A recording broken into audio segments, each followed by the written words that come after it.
power, unapologetically. For too long, the black vote has been treated like a given, but we're not property. We're not pawns. We are the descendants of those who built this nation. And now, we're demanding tangibles, not tokenism, because the era of blind loyalty is over. This is the Black Independent. Let's get to work. Hey, everybody. We're still struggling, but we're going to get it right at some point. But we're glad to be here with you tonight for episode 7 of the Black Independent. I'm Jeannette, and I'm here with my co-host, Mona. Say hello. Yes. So tonight we're going to take a closer look at AIPAC. We're going to get a little bit outside of Tampa as our focus. And we're going to look at AIPAC, which is the American Israel Public Affairs Committee. Not very many people know what that is or have ever heard of it. We're hearing about it increasingly more and more, and we thought this might be a good time for us to have a chat about it. So it's one of the most powerful lobbying organizations in America. Did you know that? It's shaping policies that impact not only the U.S. foreign aid, but also our communities right here at Tampa, and we didn't even know that. We'll talk about what AIPAC is, why it matters, and how its influence touches every single one of us, especially Black Americans. And later, Mona and I will dive into the Black Independent movement and why now is the time to coalesce around our own issues and build leverage. But first, let's meet our guest. Albert. Our guest tonight is Albert Fields. He's a multimedia designer from Decatur, Georgia, and he's an expert in civil rights matters. I've noted this years ago when he was here in Tampa. He and his wife are here in Tampa. And I got to tell you, I was extremely impressed with them and sad to see them transplant out of Tampa into Georgia. Albert has spent so many years studying how power and politics intersect with our daily lives. And he's here to help us unpack what AIPAC is and why its influence runs so deep.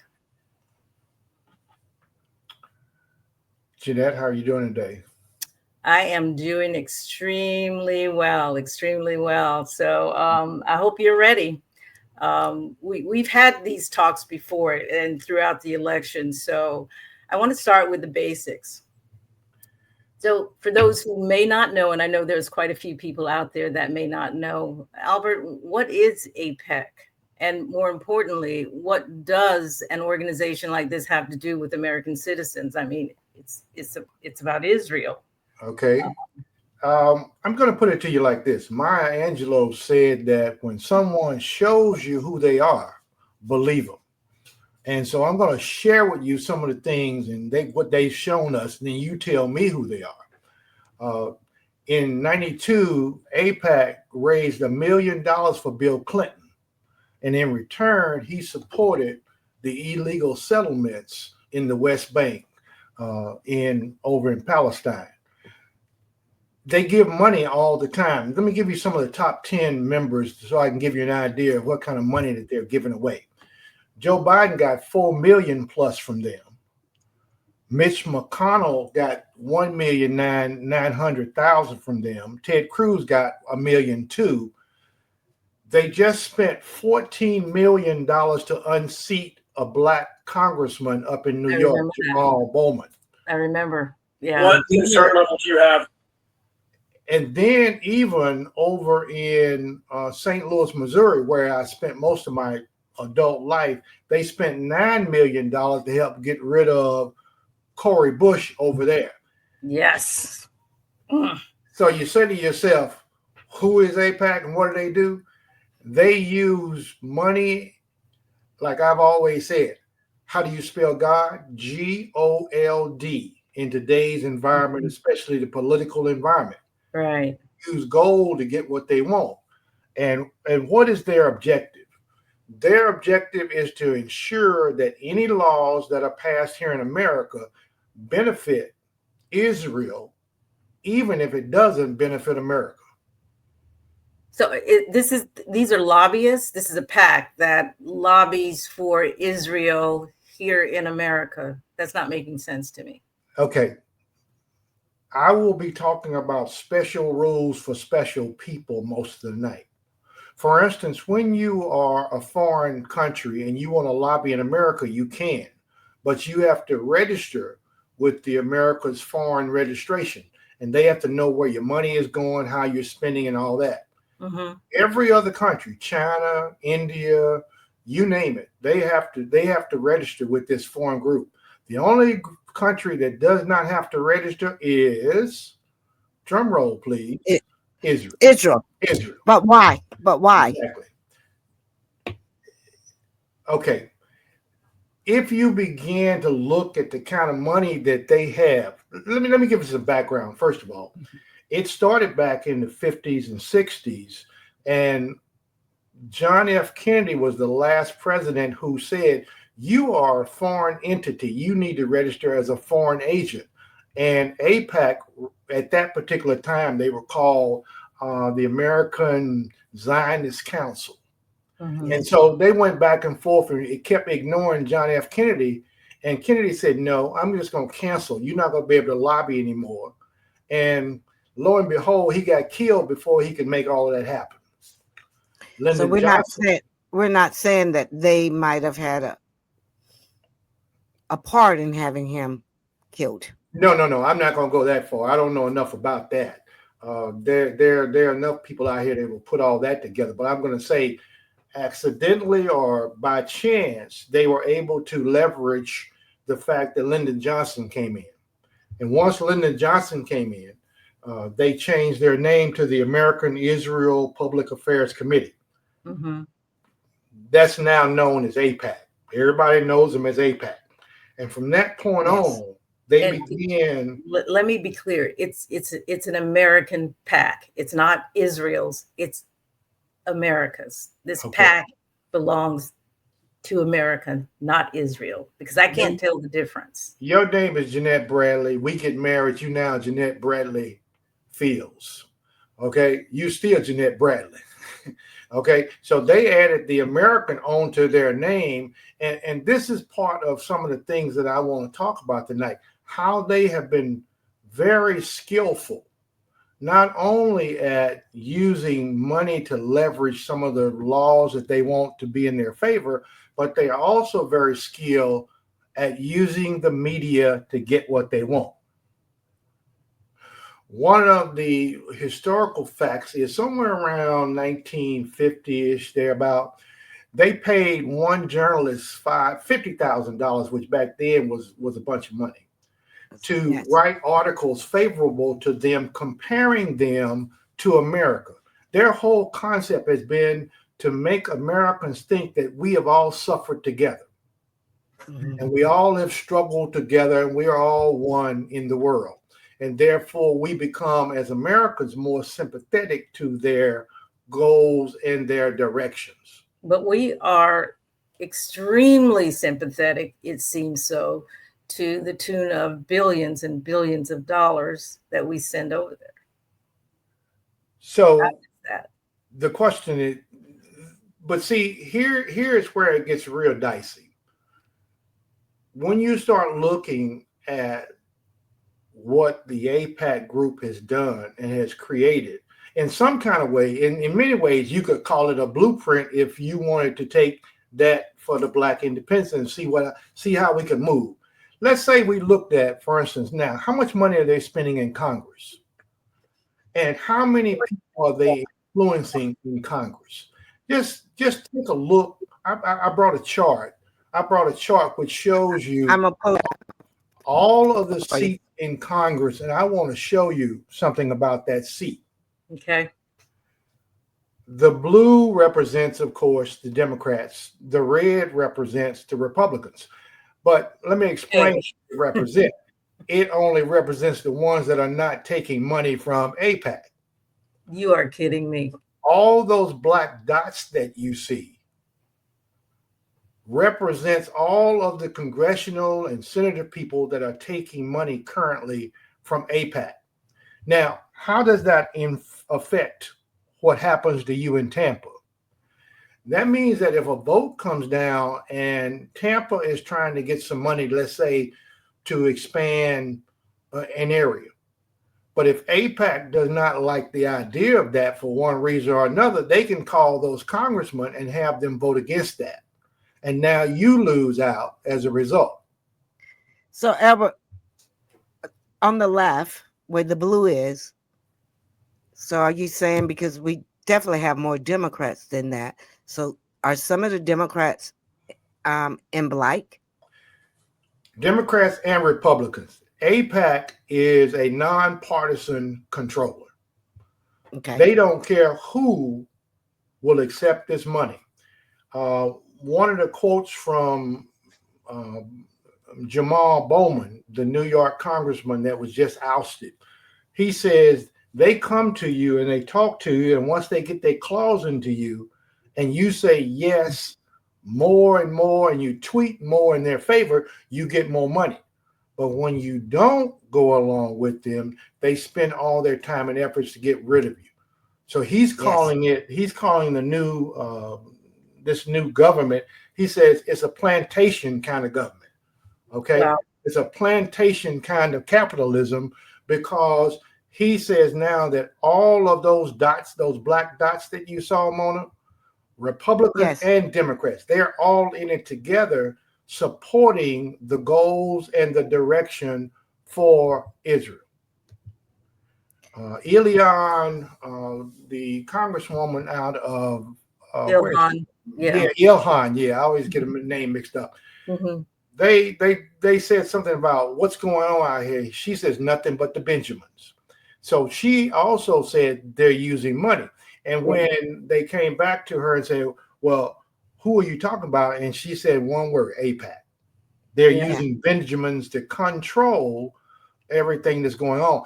Do you know the Democrats jumped on her and wanted her to apologize? The Republicans jumped on her and wanted her to apologize. And in fact, they both houses tried to get her kicked out of office. I remember that. Yeah. But she has a strong support. Now, mind you. Wait, she has a strong support in her area, and that's why she's still her there. Community. Yeah, her community supports her because they understand she's there fighting for them. Right. So we can assume she's not taking, AIPAC haven't got their claws into her as of yet. No. In this last election, AIPAC spent $100 million supporting certain Congress people. Mm-hmm. Now, so Albert, let me ask you this. If they have all of this money, which doesn't make sense to me, it just has to be a bigger picture. If they have who's giving them this money, and that's enough money to take care of their own country. See, let's go back and look at some things that have really impacted what is going on here. And I was like you, where did they get all this money? Mm-hmm. Well, AIPAC is a loose-knit group of billionaires, basically. And they have like 300,000-400,000 followers who hang our own just to say I'm with AIPAC. But when you look at the real money people involved, see, lobbyists could only give a certain amount of money at a certain time. And then they came up with an act in the Supreme Court, which they said that businesses are now human and therefore they can now give as much as they want to whoever they want to support. Well, once they open up those floodgates, that allowed all kind of big businessmen to go into what they call PACs and super PACs. Yes. And that is groups of people who pool their money together and they support these different groups. And that's what AIPAC has been doing, using kind of like as a pass-through, a funnel, if you will, to get to these people to control them for their purpose, which is Israel. So let me ask, and to be clear for the viewing audience, when Jamal Bryant and Cori Bush. Yeah, Bush, I want to say Booker, but Cori Bush stood against and spoke up for Palestine, they became targets of this PAC. You ever played the card game, I Declare War? Yeah. That's exactly what AIPAC said. I declare war and we plan to get rid of them. And that's exactly what they did. And $7 million for Bowman and I think it was like 12 or 13 million to get rid of Cori Bush. So that was Or a how clear, can we stop? vice versa. How can we stop that was this? but that was a clear message to all of those that we saw the black dots who probably have AIPAC handlers. Exactly. It was a clear message to them: don't step out of line. Yes. That was a very clear. In fact, the biggest strategy, the biggest tactic that AIPAC uses is negative ads against you, and the people understand that, and so that fear and that uncertainty has caused a lot of them who want to get reelected to do the things they need to do to stay in line, which is a dangerous situation. Let me take Cori Bush's situation. I talked to my buddy out of St. Louis, and I said, "Well, why didn't y'all vote for her? Man, she wasn't down here enough. You know, she was out charging high fees for speaking engagements and all that. And she was starting to get away from the people. We needed somebody else to get away." Well, the backstory is the guy that beat her, that ended up running against her. He was actually running against somebody else. AIPAC came to him and said, "We need you to come over here and beat this." Now, he was running against a Republican. A black guy was running against a Republican. Would you go? That makes sense. Mm-hmm.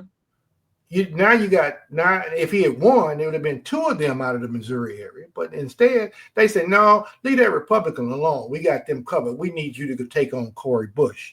And they backed that up with money. Money, of course. Yeah. So, right. And this guy Wiley got elected. So let me ask you this. Was AIPAC funding him when he was going to run against the Republican? No. So he solely sold. They're very strategic. No, He AIPAC sold is his very strategic. What did I say at the beginning? How do you spell God today's environment? GOLD. Gold. Money talks and everything else walks.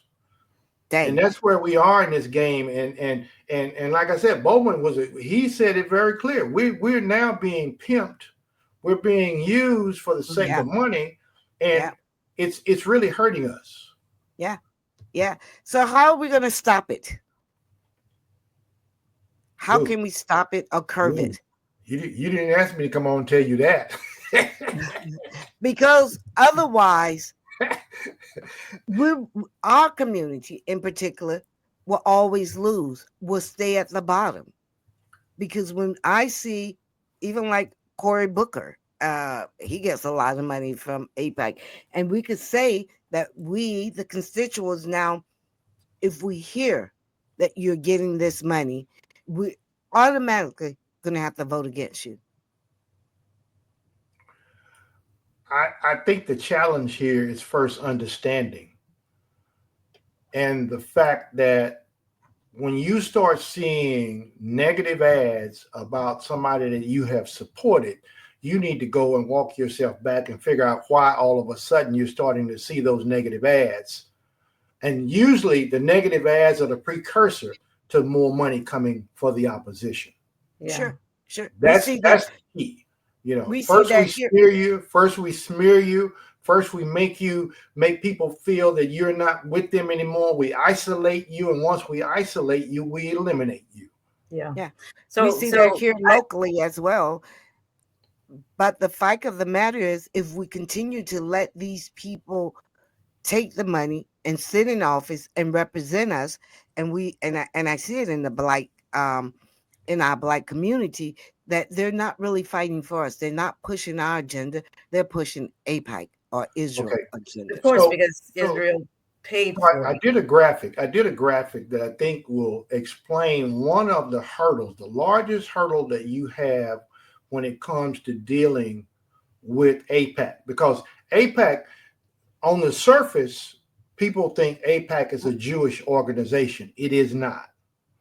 It is a business. Which graphic do you want?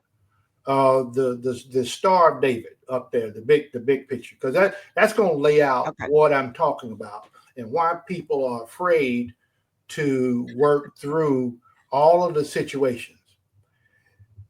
When you look at Israel is actually a nation. Like America, we're Americans, they're Israelis. Okay, that's their nationality. Americans, there is. Okay. Uh-huh. Their ethnic background, for me and you and Jeannette, we're Africans in America. Over there, they're Europeans in Israel, because that's where most of those people that run Israel are from. They're either from Okay. Poland or So, Russia or Germany, yeah. typically Australia, Austria, all of that area. So they're really European in ethnic nature. All right. So this is an extremely important point you are making. This is because this is at the heart of how AIPAC gets its strength. Okay. The politics in America, we have a capitalist society. We have Democrats and Republicans, and we fight like that. Over there, they have a Zionist political situation. In America, we can talk about the Democrats, we can talk about the Republicans, we can talk about how bad capitalism is, but we can't talk about Zionism. And there's a reason why that I'm going to share, because up in the top right corner, you got the religion, which is Jewish. All four of those make up the context, what AIPAC has skillfully done, and why this star is so large. Anytime you talk about their nationality, anytime you talk about their ethnicity, anytime you talk about their politics, what's the first thing they say? You're anti-Semitic. Anti-Semitic, Yes. yeah. And they flash that star, kind of like the example I thought about was in the old comic books, when you wanted to get Superman and you want to get him good, what you do? You pull up kryptonite. and Superman loses all his powers and shrivels away. That's what this star is to all of the politicians and anybody else. Like our conversation now, theoretically, could be shut down. Every one of us have crossed the line to be anti-Semitic because we talk about Israeli, we're talking about the European Jews, we're talking about their Zionist politics. We haven't talked about religion yet, but they use that to mingle everything together, intertwine it, and that's what the first thing they'll label you. And nobody in politics wants to be called anti-Semitic. So, Mona, in answer to your question, that's the big fear. So as long as when I'm talking about, if I'm criticizing, for instance, I'm criticizing Israel for killing, just right now, killing and starving and watching them people die in Gaza for no other reason than they want the land. Right. For no other reason than they want the land, and they can take the land. The reason that America can side with Israel in this is the fact that if you look at America's history, it is a carbon copy of what Israel is doing to the Palestinians. That's heavy. The Puritans came over here, they claim, to get away from persecution, but in reality, they came to colonize this land, and they took it over and they killed everybody in their path. Yeah. The Native Americans now are either in a museum or on a reservation somewhere.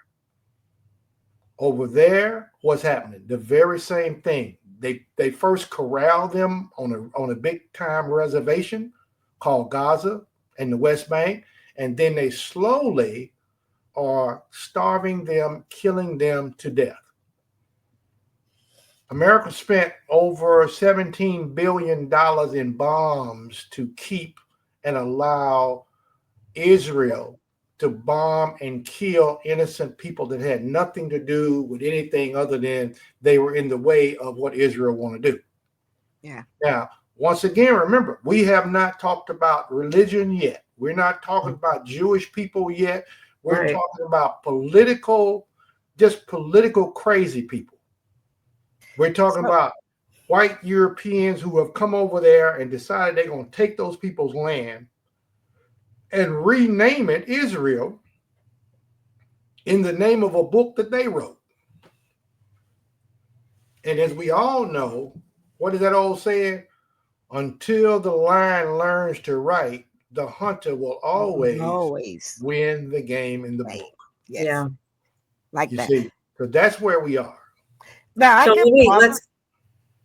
I could probably see white Americans, but how in good conscience can our brothers and sisters go along with this? Because this isn't something that's just happened. It's just something that has now come to light. I can remember you and I having long conversations about it, and we start diving deep into it. And the more I dive in, I just say, how in the world can African Americans who know, because they use it as a sign of Israel have a right to protect for religion's right. But when we realize what has been going on from the beginning of time, and they have to know this, how could they? I cannot tell you how many. Before you answer that, I would be interested, as a part of that question, I would be interested in knowing, of the black and blue dots, how many of those black dots are African Americans?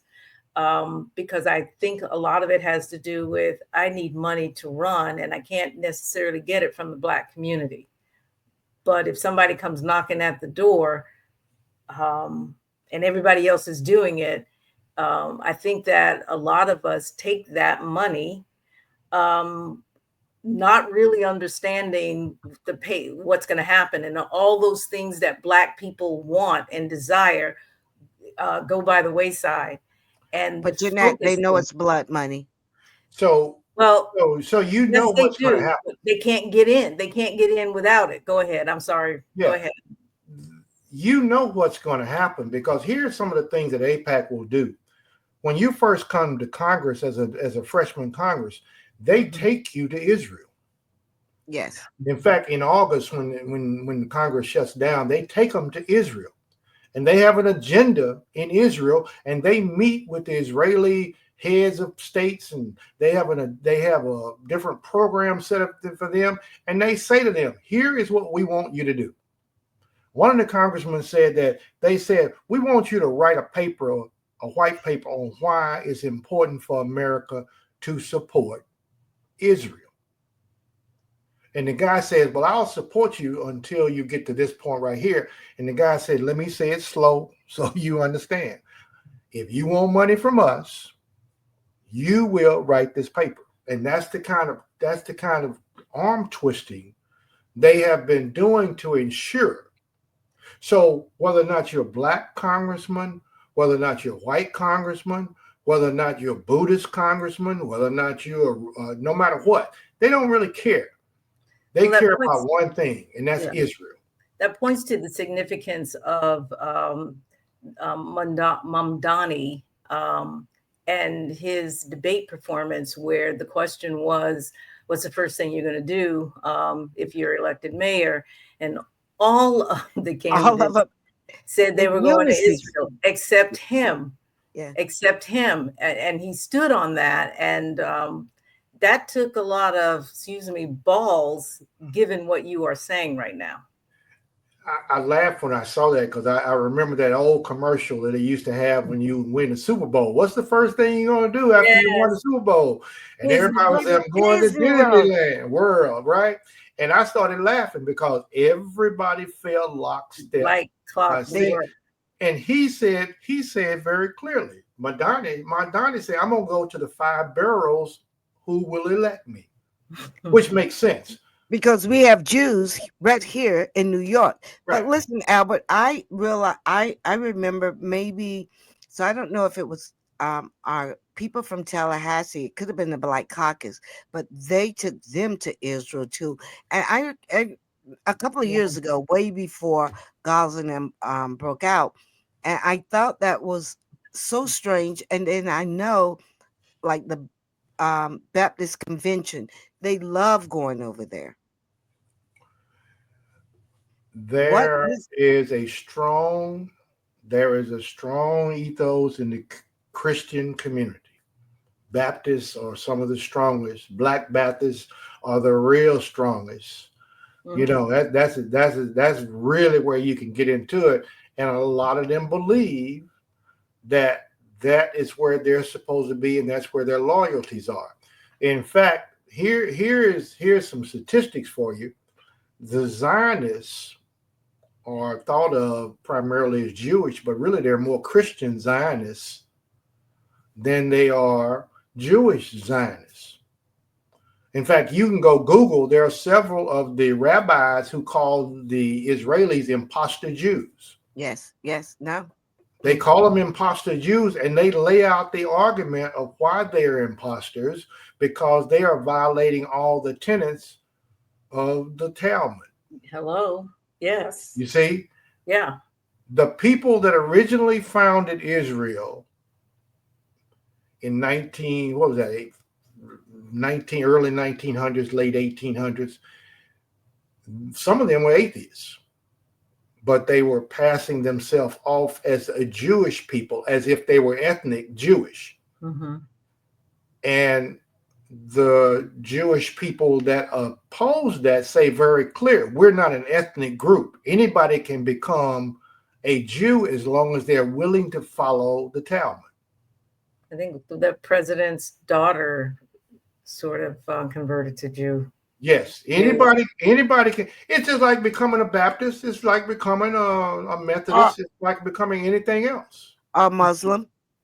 Or Muslim. You have to convert. You have to convert. All you do is convert, and you agree to follow their laws and rules. Yes. Israel, on the other hand, has decided that they are going to follow another set of laws, that they are just like America. They have the right to take anything they want to. And that's what they're doing over there. And that's why you see some opposition, but not a lot. Marjorie Taylor Greene, the Republican that everybody said must have been the craziest woman in the world, she's now come over to the black side. Right. I see that. Yeah, she's got a big sign on her door that says that if you are a foreign lobbyist, do not come into her place. Mm-hmm. And she's specifically talking about AIPAC. I'm not sure why she's making this whole big transformation, but I want to ask you about the money. Back to the money, and Okay. I know Doge cut off a lot of U.S. aid to a whole lot of countries. Well, some countries. I'm going to say that because I don't have any stats on that, but they didn't touch Israel. Can you talk a little bit about the U.S. aid and the aid that we give to them relative to everybody else? And I want to kind of make a couple comments about what their citizens have are privy to, and we are not, and yet we're sending over a lot of aid. Can you talk about the aid that we send? $4 billion was given to Joe Biden. Mitch McConnell got $1.9 million. Ted Cruz got $1.2 million. And another set of congressmen got $100 million. Okay? Mm-hmm. That is what we're talking about when we look at those black dots. That is when it's time to vote the money in, they don't vote their conscience, they vote their wallet. Yes. Everybody is voting their wallet, and you're getting all kinds of money to do whatever you want to do.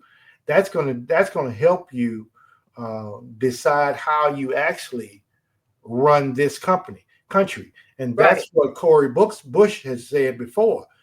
You are now selling the country down the tubes for somebody that, for instance, we give $3 billion automatically every year to Israel for aid, while they are so rich that they're able to fund free education. They're able to fund free housing, especially if you are somebody from America who wants to come and join and become an Israeli. So we're funding a person. I think they were listed as 29th in the world in terms of rich, how rich they were. And we are funding a lot of those benefits that the Israelis are getting. Free education, not free. Well, I don't know if it's free education or not, but it is free education. It is free education. If you are living in New York and you become a Jew, join the Jewish religion, and you say, I want to come back home to Israel, this is the start they give you. They give you a loan.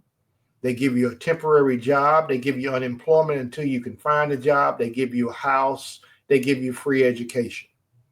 All of that's built in. That's how much they are earning nowadays over there. We gave them $7.9 billion just for a war. The question would be, what could we have done in America with 7.9 billion, 17, I'm wrong, $17.9 billion. What could we have done with that, Mona? Right. Right. What A could whole we have lot. done? A whole lot. Go down Wow. there in Nebraska and look at the people walking the streets. Could we get universal health care here in America? 17.9 billion, not over a 10-year period, but over since October 7th Wow. of 2 years ago. Wow. So let me ask you this. Do any other country support Israel like we do? There are other countries And that if not, support why it. not? Well, like I told you, I'll have to take you back to the three tenets. They have created this narrative that makes you think that they are always the victim, no matter what happens. They've been very skillful at using the newspapers and the media to make you seem that way.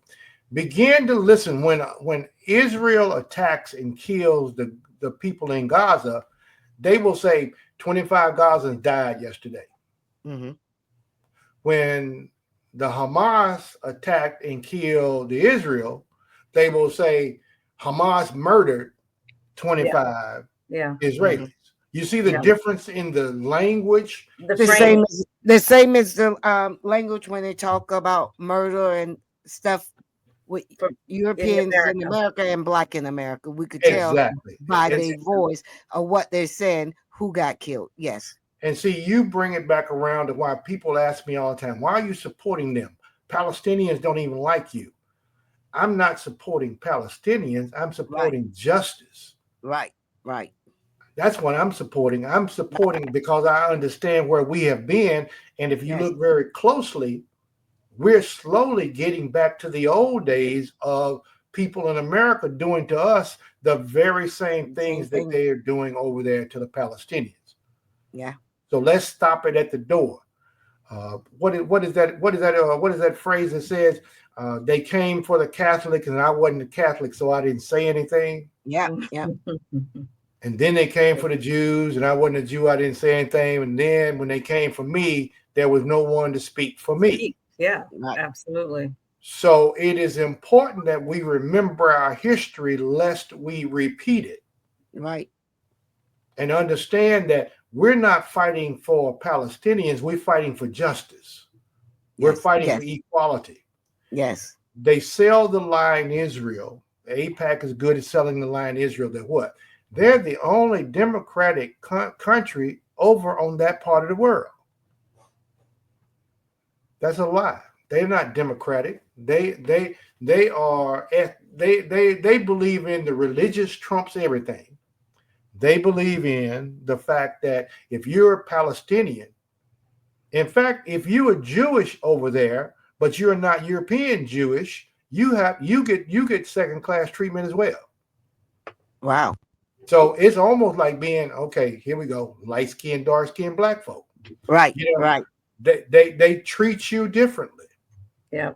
But you don't get that in the news because we have skillfully been manipulated to believe the lies that they're constantly, in spite of the truth, they're constantly being attacked. They're constantly being overrun. They're constantly, they're so poor, they need our help. They don't care. They will kill Americans if you violate their law. 1967, they blew up a United States naval ship that was in water. And America didn't do a thing. When we started doing the research, I learned about that, and I was like, yeah, what was the recourse? Nothing. Absolutely nothing. Look at who is going to start a war. The president, Congress, and all that. But if I own the president, the Congress, and all that, why did we go to war with Saddam Hussein? AIPAC said it was in your best interest to go to war with Saddam Hussein. Are you saying to me that AIPAC has that kind of control over our politicians that when they say, let's go to war with whomever, we just move and we do that? Iran, for example, in the most recent example of why are we over in Iran bombing things? Because Netanyahu has said it is in your best interest. Listen, go back and listen to his speeches. He says it is in our best interest that you do this. Yeah. And that's the part I was saying you, that they've been very skillful in conflating the fact that they're saying that Americans are just like them. And we are in many, white Americans are in many ways, because Thanks they for that have done correction. the very same things that the people in Israel are doing. And the fact that they won't allow you to talk about it, to bring it up as a subject, to even have a decent discussion about it, should send really shivers down your spine that something must be really wrong. Yeah. Right. And that's where we are in America. The fact that something is wrong when you cannot even say, if they step on your toe, Jeanette, you got to just be quiet. If I step on your toe, you can put me in jail. But for them, they have special rules for special people, and they are the special people who have learned how to play this game called pay and write and say. They do it all. So, Albert, would you say a good litmus question for politicians is, and I've heard people ask the question, are you taking money from AIPAC? And is that something that needs to be a part of who we decide who we're going to vote for or not, or does that even matter? If they're already politicians, you can look it up and you can see. Right. It would be good if one of the questions when they decide to run, do you plan to take money for AIPAC? Yeah. Okay. And if they do, and if they say no, then they at least that's the first step. After they get there, you still have to deal with the fact that AIPAC doesn't really care about what's said before. It's, do you take my money or not? And yeah, that has been one of going to make your life miserable and run somebody against you. You are now on their hit list.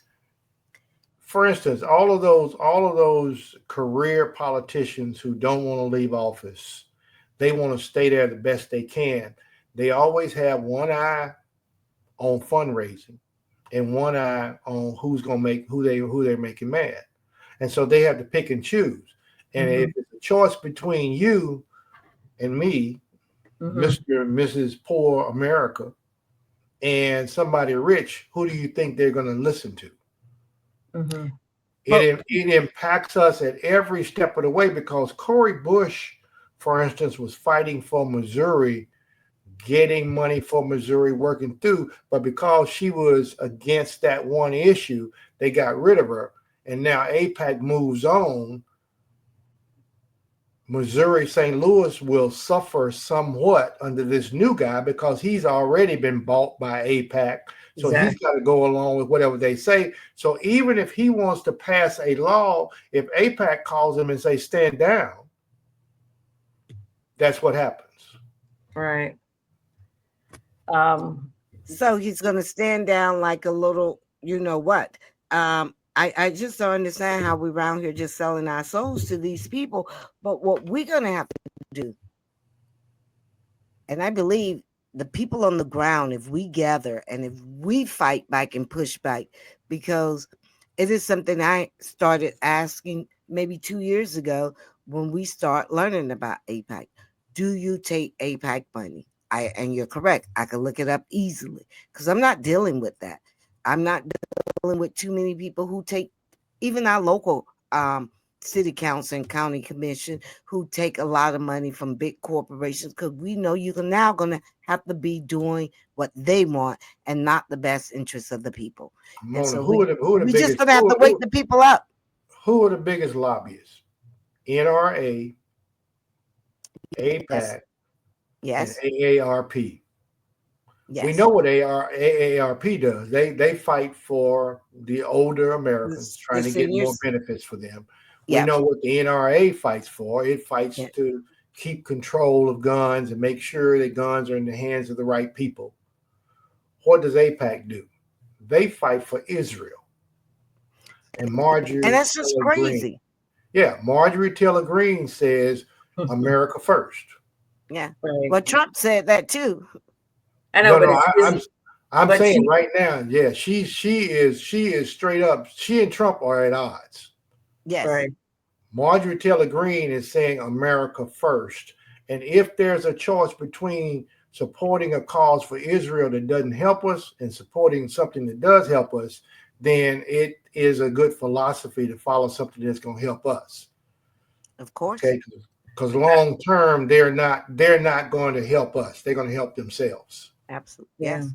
So it seems when a politician acts or votes and it doesn't seem to make sense, generally they have been told to vote that way, and you can probably guarantee it's one of those three that you just named that pushed for that vote that seems counter to the people they represent. Exactly. So the question becomes, how would you take care of that to make sure that you get your voice heard? Part of the problem has been the very people that would need to vote on this won't vote on this, and that is taking big corporate money out of politics. Yeah.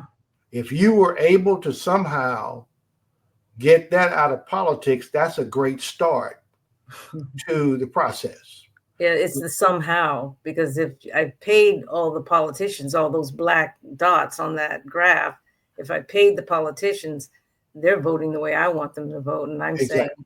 That's right. The other issue is these same Democrats and Republicans are the same ones who continue to make votes to keep third parties out of the race.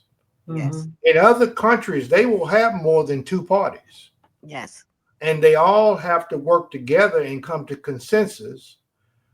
These two parties work together as one, and we just haven't seen it yet. I call it, it's better than watching the World Wrestling Federation, because they practice these moves, and 1 minute the Democrats are the bad guys, Yeah. Yeah. next minute the Republicans are the bad guys. That's Yeah. why I cited to you how much the Democrats are taking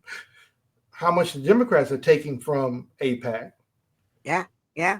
I found that out 2 years ago, and I realized that the Democrats and Republicans are the same, Yes. basically. And you can see it on that chart. When you see it on that Yes. chart, all those black dots, they're all there for the same reason. Yes. right. You know, Yeah. instead of calling them Democrats and Republicans, that's only those handful on the side. They ought to call them AIPAC in the middle. All Yeah. right. And that would be more accurate in terms of determining how you get your vote in. Right. So Albert, what do you want to leave with the viewers, especially as we begin moving toward the midterms next year? What do we do? What do you want to leave with us? Do you want to do we do research? What should we be doing? I think you should know who you're voting for. You should know who to expect to get and what they're expecting, and have a scorecard on them. At some point, we used to have scorecards to say, are these people doing what we hired them to do? But if all they're doing is wasting time trying to get reelected, then they don't have your concern at heart. Right. So you need to pick people who will say, I won't take money from big lobbyists like AIPAC. I'm going to come here and work for you. Will they get elected? In this day and age, God is in control. GOLD. And until you change the rules where God can't interfere, then you will be impacted by what GOLD does to you and this country. Yeah. Yeah. Well, even if we change the rules, it's always going to be some way to break the rules. They're going to always find a way. So I think it's going to be on the people. It is going to be on the people, but the people need information and Education. to the viewers. That is why we have Albert here with us tonight. We think this is something that all of us need to understand. When you're dealing with the politicians that you think are your politicians, come to find out they may not be your politicians. and that they belong to AIPAC. And you saw all of those black dots, which represent people in Congress or members of Congress that accept dollars.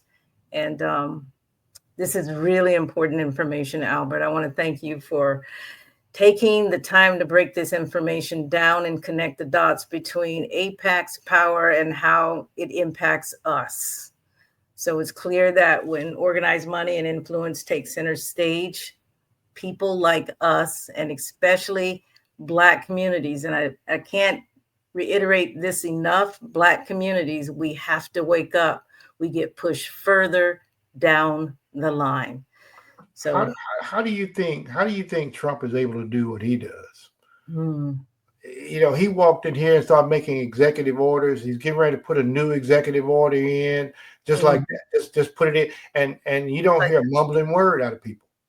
Somebody's pushing buttons at this point. Right. You don't hear AIPAC either. You don't hear anybody. Well, I think what he said is we don't even hear the Democrat pushing back because AIPAC has said we want this to go through. Okay. Trump has the okay. That is the word. See, think about it. He cannot move unless the Democrats and the Republicans move with him. Yes.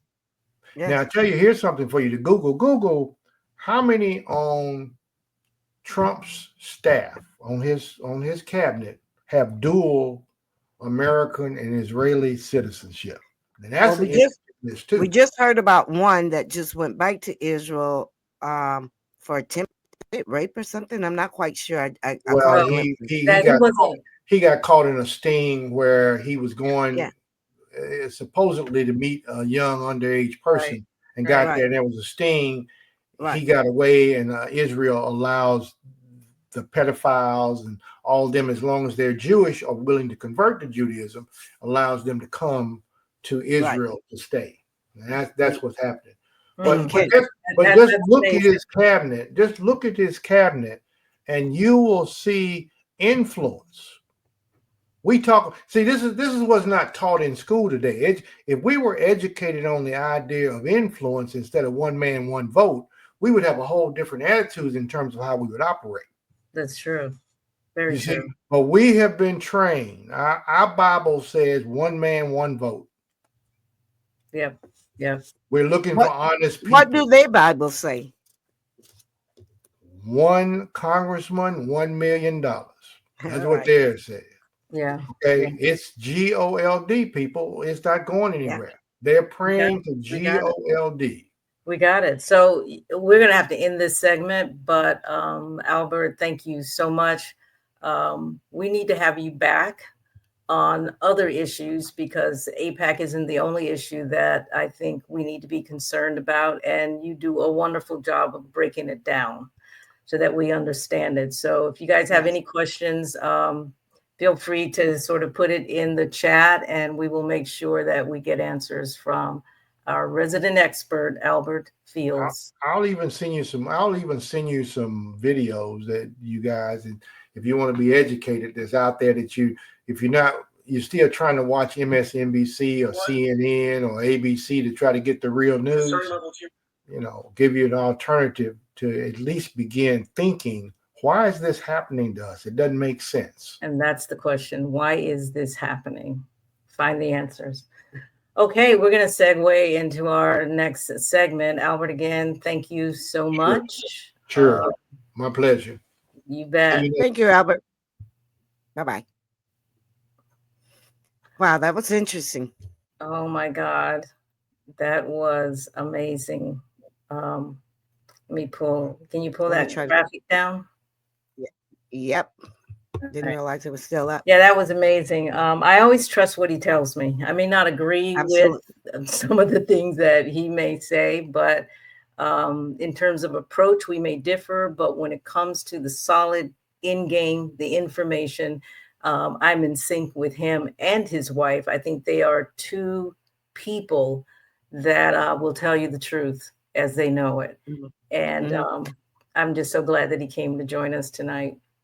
You know, when it first started, when the Gaza and all that started happening, he was the one that was enlightened, and I delved straight in.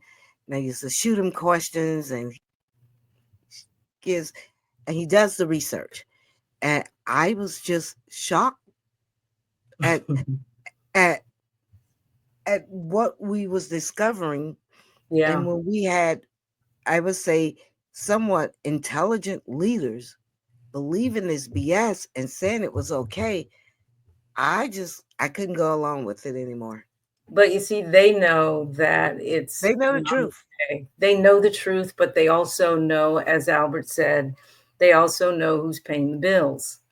And we just need to understand that we are not paying the bills, and that one vote, one person, one vote isn't so. I mean, we didn't learn about that when we were in school, but we need to know it now, because as I Yes. mentioned in previous episodes, America is shifting, the world is shifting.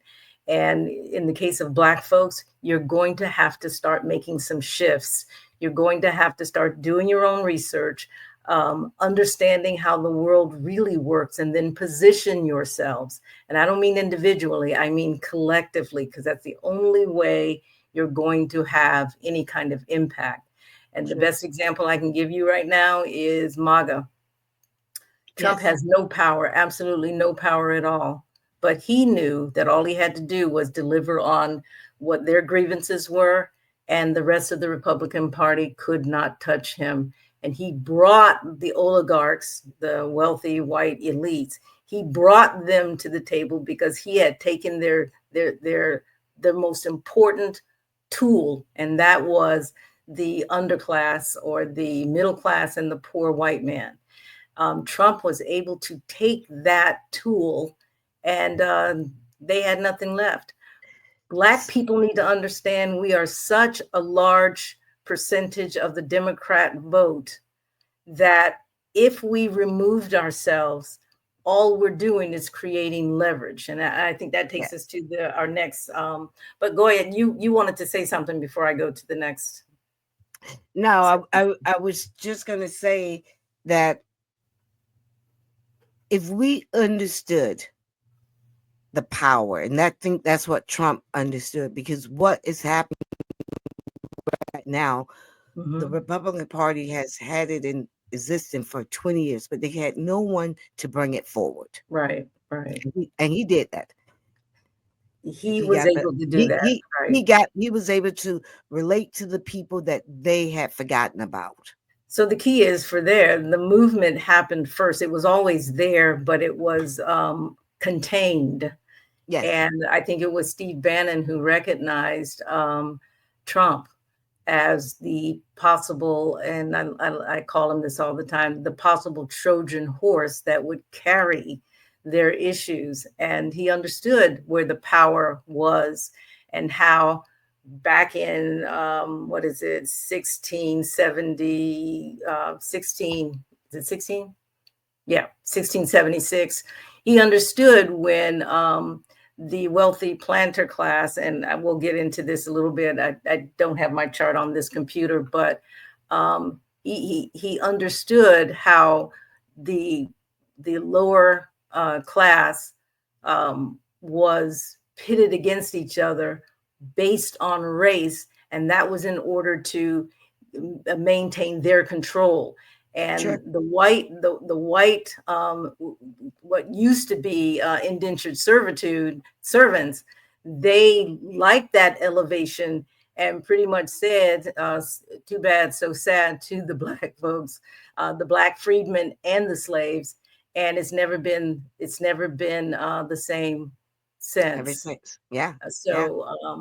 So this is important information, folks, and we just hope that you will get curious. As another one of the podcasters I listen to, get curious and start doing your own research. And again, if you have any questions, please, we will, if we don't have the answers, we will certainly get it for you.